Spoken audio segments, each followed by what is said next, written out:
Listen. Never in my life associated the word boring with baseball. We know what's up. Me? Yeah. Famous? Yeah. And I'm like giddy over there smiling like, we're about to win this shit. Did everyone give you crap? Give me a good host story. I'm not picking it up. We both love the game. We talk about it every day. Can't get enough baseball. Having some popcorn, you're fooling around your phone. I'd have to wait in line for 3 hours. Hang on, because it's about to be a wild ride. It is an honor to have Hall of Famer Trevor Hoffman on the podcast. Trevor, welcome. Good to be here. I feel pretty good about this because Nick Punto introduced us. So I already feel like I have a good vibe on you if you're friends with that lunatic. Lunatic. Nick's one of the best. We're lucky to have him on staff. He works hard, knows the game. He's a gamer. He is a gamer. Certainly somebody that enhances our coaching staff. Well, you were certainly a gamer during your playing days, hence the Hall of Fame title, which we'll get into a little bit. But I saw you over there watching the pitchers.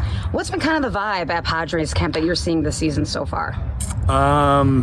Consistency, really. And just before we started filming, I was getting into the fact that probably our biggest win outside of some of the acquisitions that we've made this winter was keeping Ruben Niebla, our pitching coach, and Ben Fritz, our bullpen coach. I think that continuity really enhances kind of what our starting pitchers are trying to do.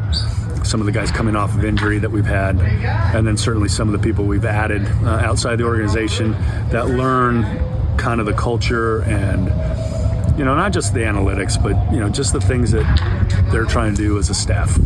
So with your knowledge, obviously you were in the game a long time, you've had great success. What do you, I'm laughing because that was kind of the second part of what I was talking about with Jake Peavy, who was standing next to me. And we both were sitting there watching a couple of our pitchers throw a bullpen. And with the Hawkeye and the TrackMan, they're able to pinpoint exactly where a ball is coming off their hand, what they're trying to work on or develop. And it turned into a conversation of would we be able to pitch in this day and age? Yes, exactly. And the overriding result or answer was no. Wow. We would have a very hard time. Certainly, the majority of my career, I pitched in the high 80s, low 90s, relied on control. And that control was something that I would try to utilize to my advantage of working a guy maybe off the plate. And so, therefore, throwing a pitch inside that box and with the ABS system and how good the umpires are and how good hitters are and understanding what that strike zone looks like, it would be harder for a guy like myself, I think, to put a baseball in the strike zone effectively, getting people out like it did, where I could deceive. And it is a timing mechanism, but I know that would be harder to pitch in this era as opposed to the era that I did pitch in. And so that was kind of the conversation Jake and I had. Jake, sinker slider guy, equally. He talked about throwing his really good slider that would be on the plate to start with, but knew that it would kind of go off the plate. And so to capture that pitch as a strike, hitters would understand that and get them on the strike zone to be able to get a strike called. So I think it goes back to really realizing how hard it is to pitch in this day and age, how difficult it is to have multiple plus pitches in the strike zone. I call it a firework where you overlap certain pitches that guys throw. I think it might have been Kershaw that I saw the first time. He would throw his fastball, they'd overlap his slider, they'd overlap his curveball, they'd overlap his changeup. And ultimately you'd see this firework that halfway to the plate, it's all on the same plane and balls overlapping one another, and all of a sudden it goes different directions. Yep. You kind of have to have that. And in doing so, if you don't, you're shortening your career because they're going to try and find someone with plus stuff that can ultimately do that. So you have a guy on staff, sort of coming into everything that you just said there. You have Mason Miller, right? And he consistently throws over 100 miles an hour. I mean, what does that look like for a hitter? I mean, what is his mindset when he's throwing that? And in all honesty, do you worry about potential injuries with that type of throwing? Not really. I think it's more a physical thing. I think his body's physically gotten used to the strain and forces that he's put on his body. It's physically imposing looking. So I think that part of it is a good thing. Injury is a part of the game, obviously. But certainly when you start talking about plus stuff, when you throw 100, 3-4 miles an hour, there's a point where that becomes very difficult to hit, and it's different because no one else is kind of doing it in the game.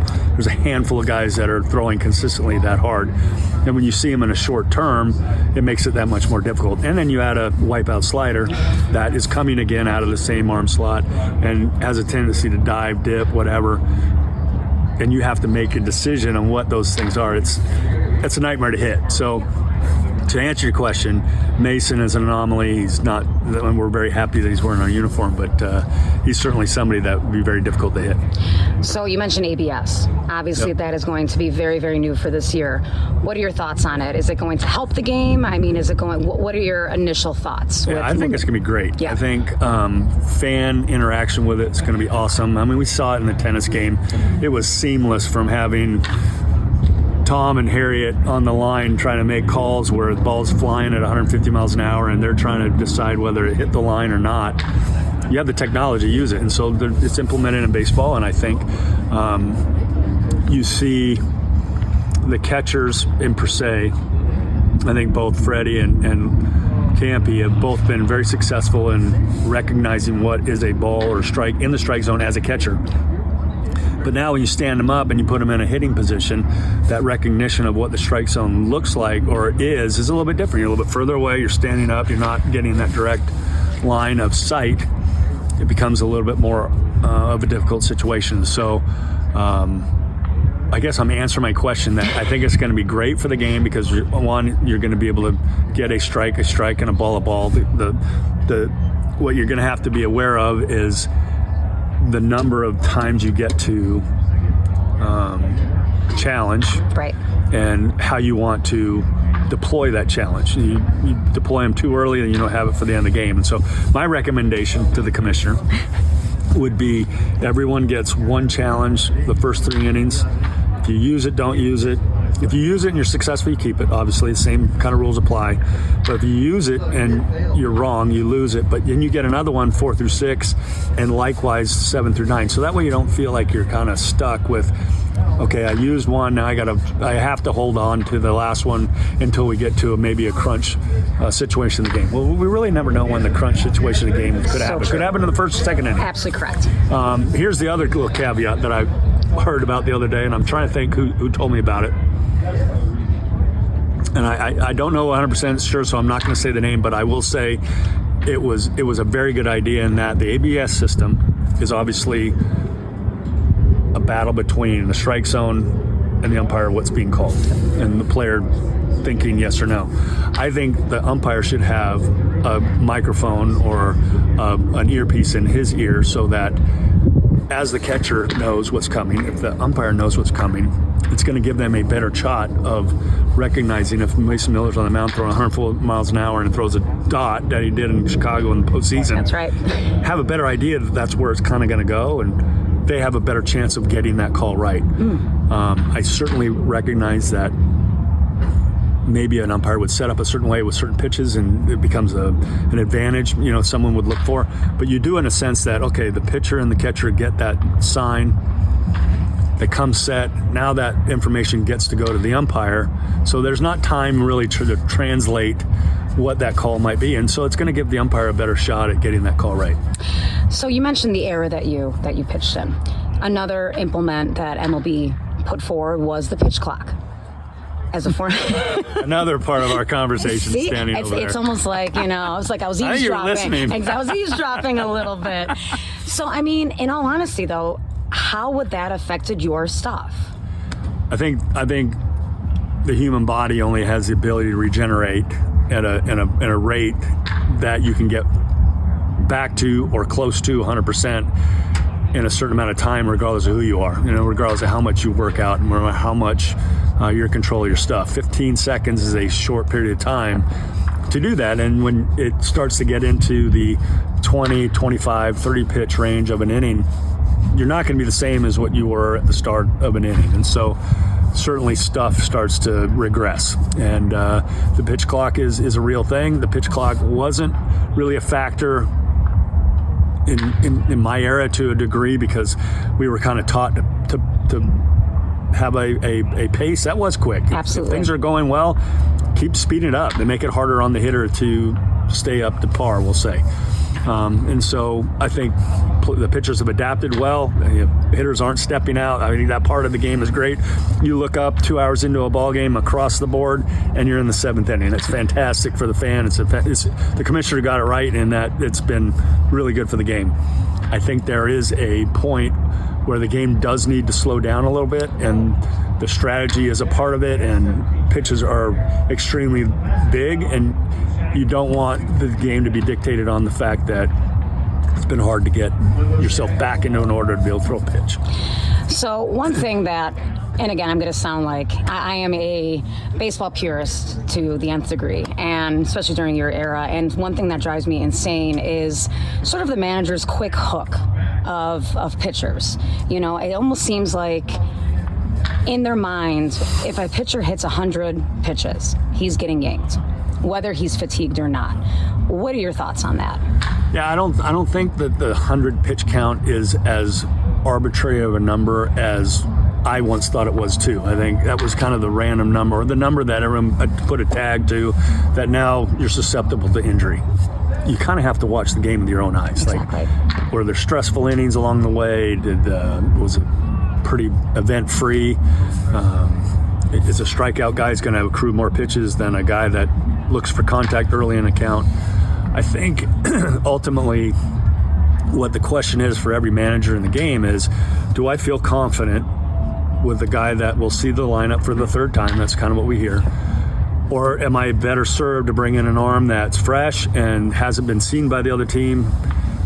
Percentage-wise, am I in a better position as a manager to bring that arm in versus allowing my starter to see that lineup for a third time? I think that's where the cat and mouse situation starts to happen. Do you feel like it's mostly analytics driven now? Absolutely. Yeah. And so for whatever reason, that being the case, I think it's important to recognize what the analytics is really trying to tell you.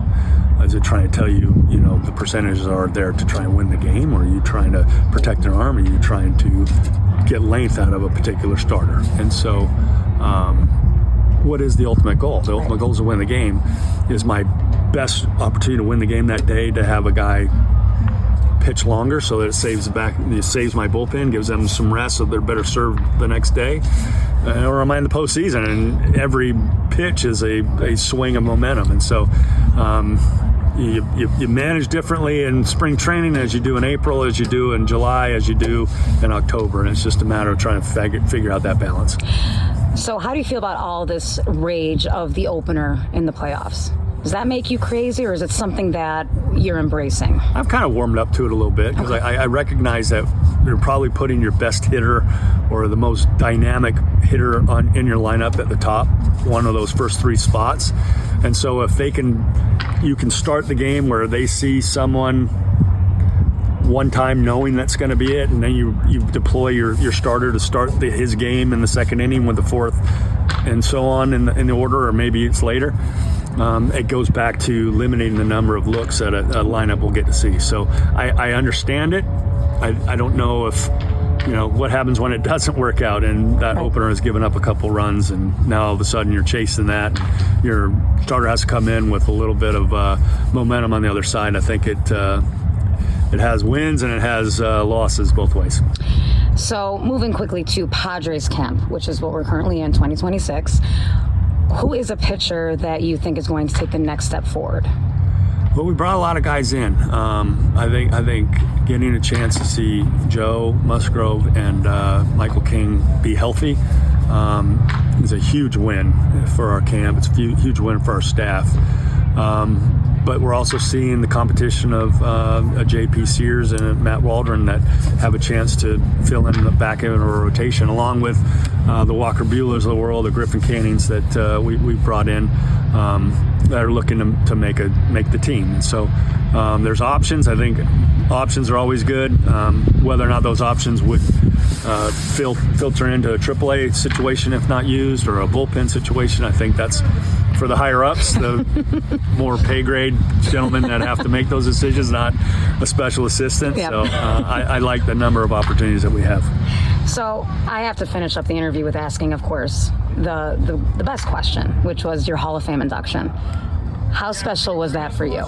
Honestly, rarely do expectations of something meet reality like it did in Cooperstown. Obviously, very stressful.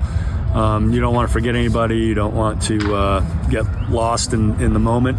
Looking out and seeing a sea of people, and I'm envisioning it right now. And to deliver a message that is one on point, also thankful and grateful at the same time. Looking back on it, I haven't rewatched it, sort of like I didn't rewatch a lot of other games that I was involved in, but in the moment I felt like it was delivered, and I felt like it was on point. Subsequently, I was told the years after, when you come back, it'll be a lot more relaxing, and it has been, but you never get the juice like you got that day your induction was going on. And so I'm honored, and was honored, and still am honored to be a part of that 18 class with some other great ball players. The media members were fantastic. Altogether, it was an incredible weekend for myself and my family, and something I'll never forget. So just on that same note, because I love the Hall of Fame stuff, I mean, you've mentioned about not being able to watch it back yet. Is there a reason why you haven't been able to, or? I think I would critique it a little bit too much. In my mind, I thought it was nailed. And so I think in the moment, I knew I was being a little bit quick. I was a little rushed with just kind of getting sped up. And so I don't really want to go back and look at the fact that I probably should have slowed down, and nothing I can do about it now. So, I've gotten good feedback. I was comfortable with walking away with what I did, and so that's probably part of the reason why. Well, you will forever live in that amazing, I mean, that's just an incredible honor, and it's well deserved. So Appreciate that. I appreciate your time, Trevor. Thank you. Thank you.